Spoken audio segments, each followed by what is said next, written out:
सध्या सुरू असलेल्या विद्यार्थी आंदोलनावर पोस्ट केल्याने अभिनेत्री गिरिजा ओक हिला चांगलंच महागात पडलं आहे।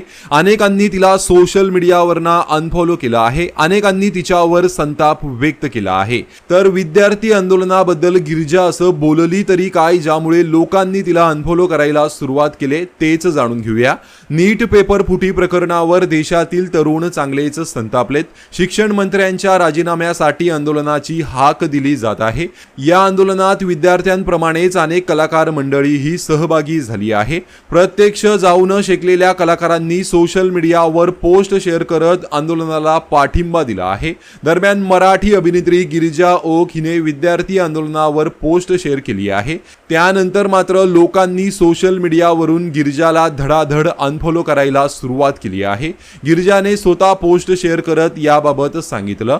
गिरिजाने एक व्हिडिओ शेअर केला आहे ज्यात तिच्या पोस्टवर अनेकांनी रिप्लाय देत तिला मेसेज केले। आम्ही तुला अनफॉलो करत आहोत असं त्या डीएम्स मध्ये लिहिलं आहे। एक दोन नाही तर काहीशे मेसेज तिला आले आहेत। या मेसेजचा स्क्रीनशॉटचा व्हिडिओ तिने शेअर केला आहे। व्हिडिओ शेअर करत गिरिजाने लिहिलंय, चांगलं वाईट आणि भयानक हे तर माझ्या डीएम मधील मेसेजचे निम्मे सुद्धा नाहीत। आता अभिनेत्री गिरिजा ओकने नेमका काय पोस्ट केली होती ते जाणून घेऊया।